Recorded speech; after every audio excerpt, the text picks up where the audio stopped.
میں اپنے والدین کے لیے تحفہ لے کے جا رہا ہوں، لیتے ہوئے ایک بار یہ سوچ لیں کہ یہ جو تحفہ خریدا ہے، یہ جو کپڑے خریدے ہیں، یہ جو چیز میں نے خریدی ہے، یہ لینے کا مقصد صرف یہ ہے کہ اللہ رب العزت نے ماں باپ کے ساتھ نیکی کرنے کا حکم دیا، یہ نیکی ہے، تحفہ تو آپ دے ہی رہے ہیں۔ یہ ایک ایسے زبردست کام ہے کہ اللہ رب العزت کی معرفت بھی عطا ہوتی ہے۔ آپ علیہ الصلوۃ والسلام نے ارشاد فرمایا کہ اگر تم کہیں خرچ کرتے ہو، کہیں کسی کو 10 روپے دیتے ہو، 1 روپیہ دیتے ہو، تو دینے کی وجہ یہ نہ ہو کہ بس ویسے دے دیا، دینے کی وجہ ایک ذہن میں یہ ہو کہ اللہ کی رضا کے لیے یہاں پیسہ دیا۔ یقین جانیں اگر ہر کام کو شروع کرنے سے پہلے یہ سوچنا شروع کر دیں تو سارے گناہ انسان سے خود چھوٹ جائیں گے۔ مثلاً ایک آدمی کوئی گناہ کا کام کرنے کا ارادہ کرتا ہے اور کام کرنے سے پہلے ایک لمحے کے لیے سوچتا ہے کہ اللہ کی رضا کے لیے کر رہا ہوں، سوچ سکتا ہے؟ ایک آدمی کوئی فلم دیکھنے کا ارادہ کر رہا ہے اور موبائل میں اس نے ہینڈ فری بھی گھسا لیا، ساری چیزیں کر لی، چلانے سے پہلے ایک لمحے کے لیے سوچے اللہ کی رضا کے لیے کر رہا ہوں، پھر چلا لے گا۔ ابی امامہ رضی اللہ تعالی عنہ قال قال رسول اللہ صلی اللہ علیہ وسلم من احب للہ وابغض للہ واعطى للہ ومنع للہ فقد استکمل الایمان او کما قال علیہ الصلاۃ والسلام۔ حضرت ابو امامہ رضی اللہ تعالی عنہ جناب نبی کریم صلی اللہ علیہ وسلم سے نقل فرماتے ہیں کہ آپ نے ارشاد فرمایا کہ جو آدمی اگر 4 کام کا اہتمام کر لے اپنی زندگی کے اندر اور ان 4 کاموں کو کرتے ہوئے ایک لمحے کے لیے یہ سوچ لے کہ میں کر رہا کس ذات کے لیے ہوں، جب بھی وہ کام اس سے سرزد ہو رہا ہو، جب وہ اس کام کو کر رہا ہو تو اس کو کرنے سے پہلے ایک لمحے کے لیے توقف کرے اور صرف یہ سوچے کہ میں یہ جو کام کر رہا ہوں اس کے کرنے کا مقصد کیا ہے، یہ جو میں کام سر انجام دے رہا ہوں یہ کس ذات کے لیے کر رہا ہوں۔ اگر کسی شخص نے ان 4 کاموں کو کرتے ہوئے یہ اپنے اندر عادت پیدا کر لی اور جب اس نے خیال کیا اور اس بات کا ارادہ کیا کہ یہ کرنے کا مقصد اللہ کی ذات ہے، تو یہ شخص ایمان کو مکمل کر چکا۔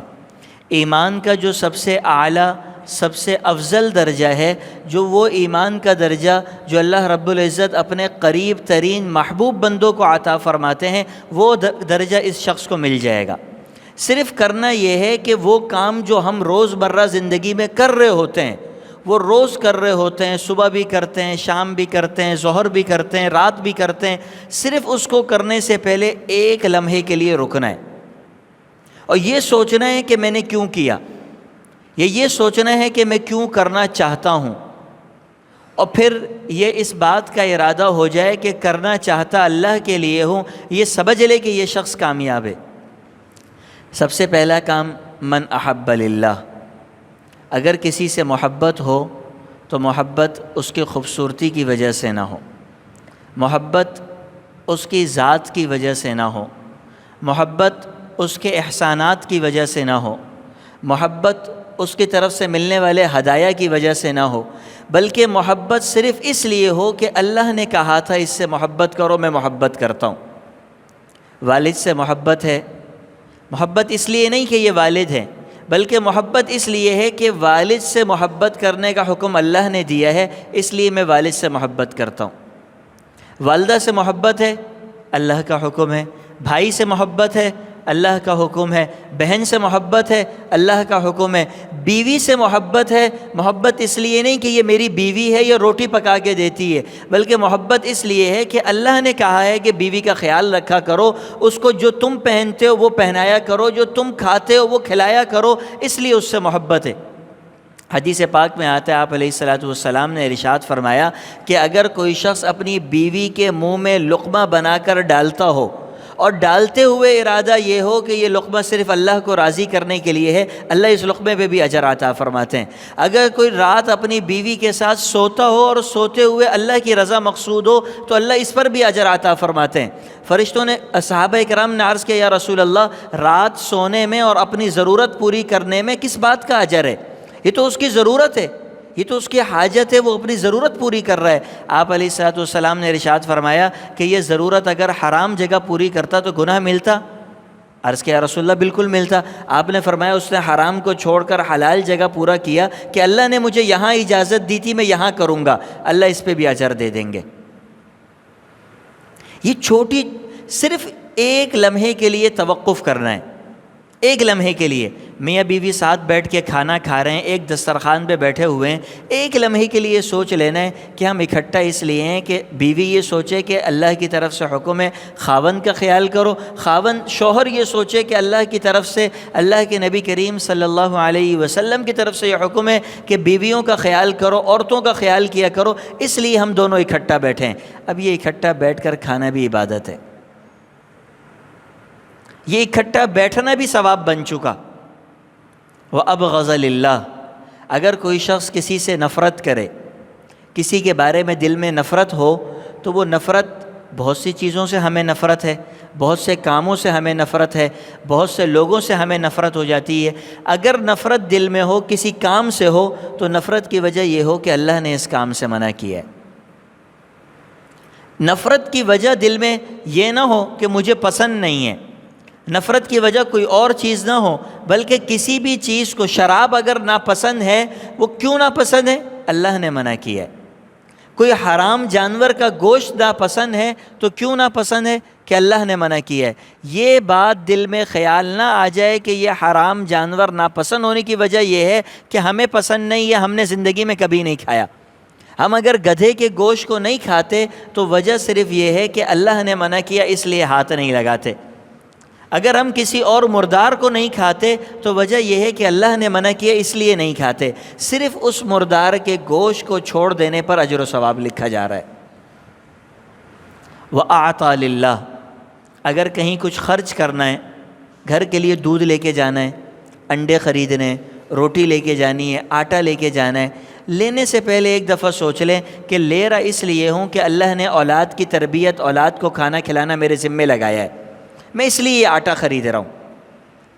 میں اپنے والدین کے لیے تحفہ لے کے جا رہا ہوں. لیتے ہوئے ایک بار یہ سوچ لیں کہ یہ جو تحفہ خریدا ہے, یہ جو کپڑے خریدے ہیں, یہ جو چیز میں نے خریدی ہے, یہ لینے کا مقصد صرف یہ ہے کہ اللہ رب العزت نے ماں باپ کے ساتھ نیکی کرنے کا حکم دیا, یہ نیکی ہے. تحفہ تو آپ دے ہی رہے ہیں,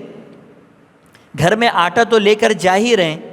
صرف یہ ایک ارادے سے اللہ رب العزت اس خریدے ہوئے آٹے کے اوپر اجر و ثواب عطا فرماتے ہیں, اس خریدے ہوئے دودھ کے اوپر آپ کو اجر عطا فرماتے ہیں. وہ ہلدی چاول جو گھر میں جا کر بچے پکا کر کھائیں گے, وہ ہلدی چاول بھی آپ کے لیے اجر کا باعث ہے. وہ جو رشوت چھوڑ دی, کسی کے دھوکہ دے کر مال لینا چھوڑ دیا, اس لیے نہیں کہ مجھے رشوت سے نفرت ہے, بلکہ رشوت اس لیے نہیں لیتے کہ اللہ نے منع کیا ہے. دھوکہ اس لیے نہیں دیتے, اللہ نے منع کیا ہے. رزق حلال, ایک آدمی نے جاب پر جانا ہے, صبح کام سے نکلنا ہے, لازمی یہ جانا ہے. جاتے ہوئے ایک دفعہ یہ سوچ لے کہ میں جا رہا اس لیے ہوں کہ اللہ رب العزت نے حلال کمانے کا حکم دیا, میں اس لیے جا رہا ہوں. آپ یقین جانیں جتنا وقت وہ اپنی مزدوری اور جاب کے اوپر ہے, وہ سارا وقت اس کا عبادت شمار ہوگا. وہ وقت جو اس کا دکان پر گزر رہا ہے, اگر آنے سے پہلے ایک لمحے کے لیے گھر کے گیٹ پہ رک جائے. حضرت شیخ الاسلام مفتی تقی عثمانی صاحب دامت برکاتہم العالیہ خود اپنے شیخ کے حوالے سے نقل کرتے ہیں کہ حضرت ڈاکٹر عبدالحی عارفی صاحب رحمۃ اللہ علیہ فرمایا کرتے تھے کہ میں جب دسترخوان پہ کھانا کھانے بیٹھتا ہوں تو لقمہ اٹھانے سے پہلے ایک لمحے کے لیے سوچتا ہوں کہ کھانا کیوں کھا رہا ہوں.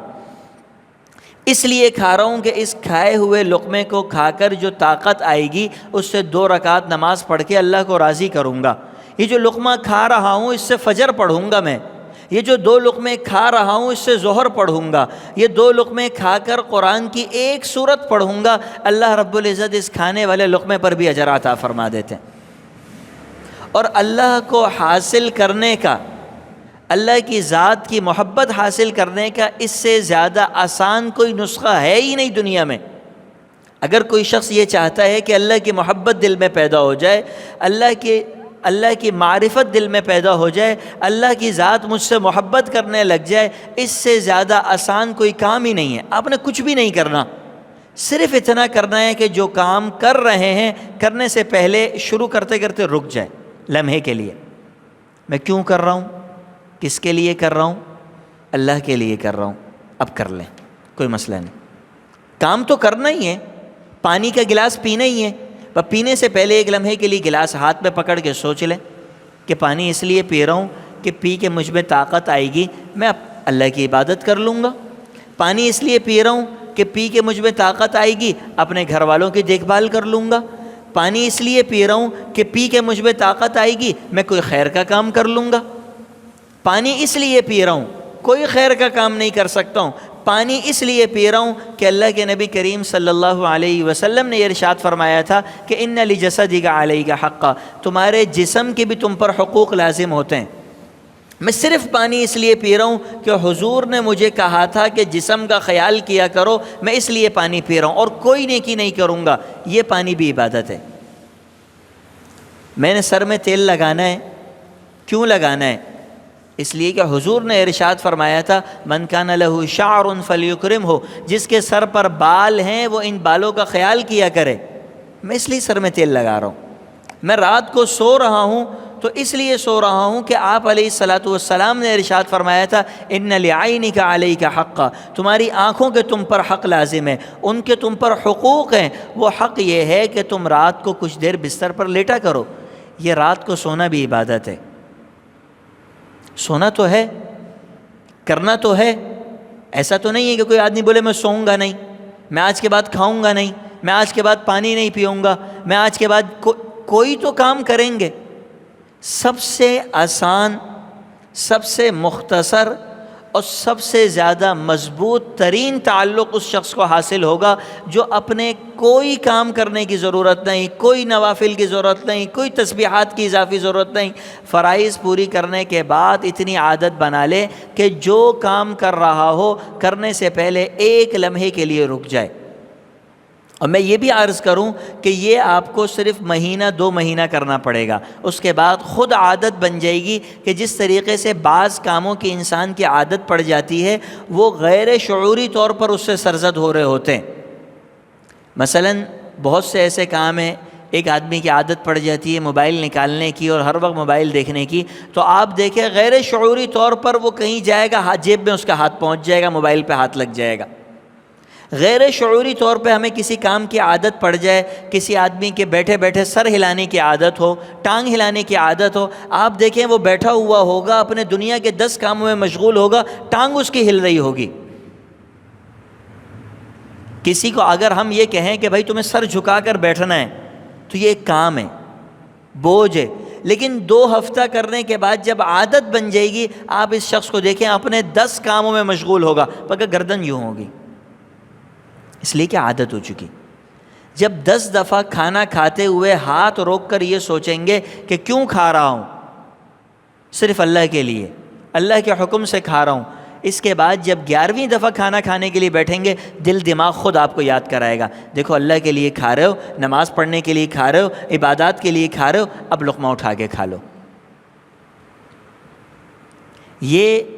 ایک ایسے زبردست کام ہے کہ اللہ رب العزت کی معرفت بھی عطا ہوتی ہے۔ آپ علیہ الصلوۃ والسلام نے ارشاد فرمایا کہ اگر تم کہیں خرچ کرتے ہو، کہیں کسی کو 10 روپے دیتے ہو، 1 روپیہ دیتے ہو، تو دینے کی وجہ یہ نہ ہو کہ بس ویسے دے دیا،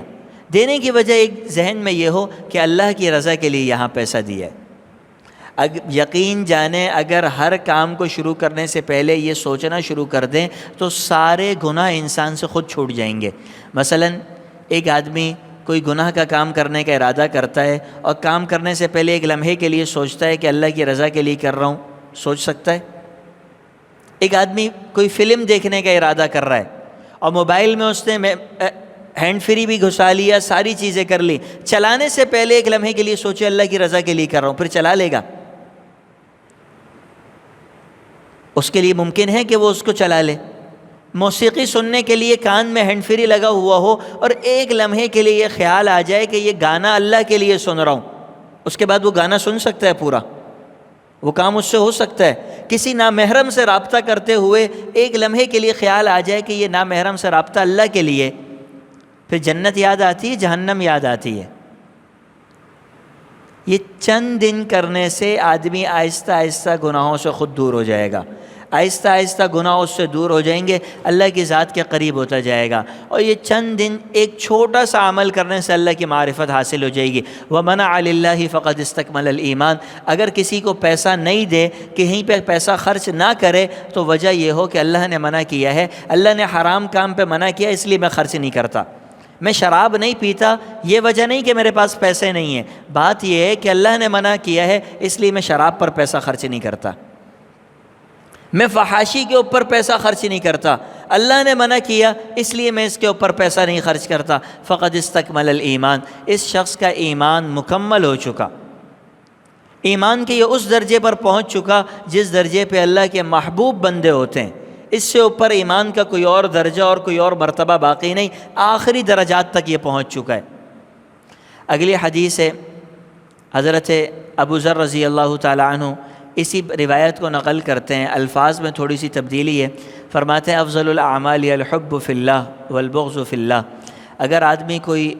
ایمان لانے کے بعد کوئی افضل کام کرنا چاہے، سب سے اچھا کام کرنا چاہے، سب سے خیر والا کام کرنا چاہے، تو یہ کر لے کسی مسلمان سے محبت اللہ کی رضا کے لیے کر لے۔ کوئی کام نہیں، کوئی خرچ نہیں کرنا، کچھ بھی نہیں کرنا، ایک اجنبی مسلمان ہے، اس سے صرف سلام، دعا اور خیر خیریت اس لیے پوچھنی ہے کہ اللہ کے لیے پوچھ رہا ہوں۔ آپ علیہ الصلاۃ والسلام نے ارشاد فرمایا کہ وہ دو لوگ جو آپس میں ملاقات کریں، ملاقات کا مقصد نہ دنیا کا کاروبار ہو، نہ دنیا کے معاملات ہو، نہ خاندان کے معاملات ہوں، نہ اور کوئی تعلق ہو، نہ کوئی ان کی رشتہ داری ہو، صرف ملاقات کا مقصد یہ ہو کہ یہ مسلمان ہیں اور میں مسلمان ہوں، آپس میں مل کے ایک دوسرے سے خیر خیریت پوچھ کر جدا ہو جائیں، اللہ قیامت کے دن ان کو اپنے عرش کے سائے میں جگہ عطا فرمائیں گے۔ وہ دو لوگ حدیث میں آتے، آپ علیہ الصلوۃ والسلام نے ارشاد فرمایا قیامت کے دن بڑے بڑے تخت لگائے جائیں گے، بہت عالی شان قسم کے تخت ہوں گے، اس کے اوپر اللہ کی طرف سے بڑی بڑی لائٹس لگی ہوئی ہوں گی، ان پہ روشنی ہوگی، نور چمک رہا ہوگا، انبیاء بیٹھے ہوئے دیکھیں گے، انبیاء کہیں گے یہ کس کی جگہ ہے، صدیقین کہیں گے کس کی جگہ ہے، شہداء کہیں گے کس کی جگہ ہے، کاش یہ تخت پہ ہم بیٹھے ہوئے ہوتے، ایسا زبردست تخت ہے، اتنے اونچے مقام پر لگا ہوا ہے۔ اللہ رب العزت اس جگہ کے اوپر بیٹھنے کے لیے ہر ایک کے دل میں خواہش ہوگی کہ یہ جگہ پر ہمیں اگر جگہ ملتی، یہاں پر ہم بیٹھ جاتے۔ یغبطہم الانبیاء والشہداء، انبیاء بھی ان کے اوپر رشک کر رہے ہوں گے کہ کیسی جگہ پر بیٹھے ہوئے ہیں، پوچھیں گے کون آئے گا یہاں پر، جواب دیا جائے گا کہ وہ دو مسلمان جو آپس میں ایک دوسرے سے محبت کرتے تھے، بغیر کسی رشتہ داری کے، بغیر کسی کاروباری معاملات کے، بغیر کسی خاندانی معاملات کے، صرف محبت اس لیے تھی کہ یہ مسلمان ہے اور میں مسلمان ہوں۔ کتنا چھوٹا سا کام ہے، کرنا کوئی دشوار ہے، کوئی پریشانی ہے۔ 10 مسلمان ہمارے محلے میں رہتے ہیں جن سے ہمارا کوئی کاروباری معاملہ نہیں ہے، جن سے ہمارا کوئی خاندانی تعلق نہیں ہے، ان سے صرف سلام دعا اور خیر خیریت پوچھنا شروع کر دے اللہ کی رضا کے لیے، کوئی مشکل چیز نہیں۔ لیکن درجات اور مراتب کو اگر دیکھا جائے تو حدیث میں آتا ہے افضل الاعمال الحب للہ والبغض للہ، سب سے افضل کام یہ ہے، سب سے اعلیٰ کام یہ ہے کہ اللہ کی ذات کے لیے محبت ہو، اللہ کی ذات کے لیے کسی سے نفرت ہو۔ اگر کسی کی ذات سے نفرت ہے، کوئی غیر مسلم ہے اس سے نفرت ہے، تو وہ نفرت کسی اور وجہ سے نہ ہو، نفرت اس لیے ہو کہ یہ اللہ کو نہیں مانتا اس لیے نفرت ہے، اور نفرت کی کوئی وجہ نہ ہو۔ حضرت عبداللہ بن عمر رضی اللہ تعالی عنہ کے صاحبزادے، ایک دفعہ حضرت عبداللہ بن عمر رضی اللہ تعالی عنہ نے ایک حدیث ذکر کی، صاحبزادے فرمانے لگے کہ ہم تو یہ کام نہیں کریں گے۔ اچھا، مقصد صاحبزادے کا یہ نہیں تھا کہ وہ حدیث کی نفی کرنا چاہ رہے ہیں، مقصد یہ نہیں تھا، بلکہ مقصد یہ تھا کہ جو حدیث آپ ذکر کر رہے ہیں اس میں کچھ دیگر معاملات ان کے ذہن میں تھے۔ عرض کیا کہ ہم یہ نہیں کریں گے۔ حضرت عبداللہ بن عمر رضی اللہ تعالیٰ عنہ نے ان سے کہا کہ میں تمہارے سامنے حدیث کا تذکرہ کر رہا ہوں، حضور کی کوئی بات بتاتا ہوں، تم کہتے ہو ہم یہ نہیں کریں گے۔ اس کے بعد اپنے صاحبزادے سے ساری زندگی کبھی بات نہیں کی۔ حضرت ابو ہریرہ رضی اللہ تعالی عنہ ایک حدیث نقل کی انہوں نے کہ من حمل جنازۃ فلیتوضأ، کوئی آدمی اگر جنازے کی چارپائی کو کندھے پر رکھے تو وضو ٹوٹ جائے گا۔ فقہی مسئلہ یہ ہے کہ وضو نہیں ٹوٹتا۔ حضرت ابو ہریرہ نے حدیث نقل کی من حمل جنازۃ فلیتوضأ، ایک حدیث نقل کی حضرت ابو ہریرہ رضی اللہ تعالی عنہ نے کہ اگر کوئی آدمی پکی ہوئی چیز سے، اگر کوئی آگ پہ پکی ہوئی چیز کو استعمال کرے تو اس کا وضو ٹوٹ جائے گا۔ حضرت عبداللہ بن عباس رضی اللہ تعالی عنہ سامنے موجود تھے، فرمانے لگے کہ آگ پہ پکے ہوئے گرم پانی سے وضو کا کیا حکم ہوگا؟ آگ پہ پکے ہوئے گرم پانی سے، اس لیے کہ آگ پہ پکی ہوئی چیز سے وضو ٹوٹتا ہے، تو اگر سردی میں کوئی گرم پانی سے وضو کرنا چاہے گا تو وضو تو ہوگا نہیں، اس لیے کہ پانی آگ پہ پکا ہوا ہے، جیسے ہاتھ پہ ڈالے گا وضو پھر ٹوٹ گیا، منہ پہ ڈالے گا پھر وضو ٹوٹ گیا، اور اس کا مقصد یہ ہوا کہ ہر حال میں ٹھنڈے پانی سے وضو کرے گا، جو کہ ناممکن سی بات ہے۔ حضرت ابو ہریرہ رضی اللہ تعالیٰ عنہ نے فرمایا یا ابن اخی، میرے بھتیجے، میں تمہارے سامنے حضور کی حدیث ذکر کرتا ہوں، تم اپنا دماغ چلاتے ہو؟ میں حدیث ذکر کر رہا ہوں، حضور کی بات ہے۔ حضرت عبداللہ بن عباس حضور کے چچا زاد بھائی سے ناراض ہو گئے، کہ لیں میں حدیث بتا رہا ہوں، تم اپنے دماغ سے باتیں کر رہے ہو۔ تو میں عرض یہ کروں، یہیں پر اپنی بات کو مکمل کرتا ہوں کہ ہمیں اپنے زندگی کے اندر اس صفت کو پیدا کرنے کی ضرورت ہے کہ کوئی بھی کام ہم کر رہے ہوں، کوئی بھی زندگی کا فعل سرزد ہو رہا ہو، کرنے سے پہلے ایک لمحے کے لیے رک جانا ہے، اور اس لمحے میں یہ اس بات کا استحضار کرنا ہے کہ یہ کام میں نے اللہ کی رضا کے لیے کیا ہے۔ میں دکان آیا ہوں تو اللہ کی رضا کے لیے، میں بستر سے اٹھا ہوں تو اللہ کی رضا کے لیے، میں نے والدہ کو سلام کیا تو اللہ کی رضا کے لیے۔ یہ جب چند دن تک آپ کام کرتے ہوئے رک کر اور اس نیت کو یاد کریں گے تو اللہ رب العزت اس نیت کو دل و دماغ میں بٹھا دیں گے۔ یہ نیت پھر آٹومیٹک، مثلاً آپ کبھی وضو خانے پہ جا کر بیٹھ جائیں اور آپس میں گپ شپ بھی ہو رہی ہو تو آپ دیکھیں خودکار انداز میں وضو ہو رہا ہوتا ہے، آدمی کی توجہ اس طرف نہ بھی ہو تو خود ناک میں پانی ڈالے گا، کلی کرے گا، چہرہ دھوئے گا، ہاتھ دھوئے گا۔ کبھی آپ کسی شخص کو دیکھیں نماز پڑھتے ہوئے خیالات میں مگن ہوگا، لیکن خودکار انداز میں رکوع میں بھی جائے گا، سجدے میں بھی جائے گا، آٹومیٹک چل رہا ہوگا، اس لیے کہ وہ اس چیز کا عادی ہو چکا۔ نیند میں جھوم رہا ہوگا لیکن اس چیز کا عادی ہو چکا کہ نیند میں بھی اللہ اکبر سنا تو اس کا مطلب امام بس رکوع میں گیا، رکوع میں پہنچ جائے گا۔ یہ جسم اور ہمارے اعضاء اس کے عادی ہو جاتے ہیں۔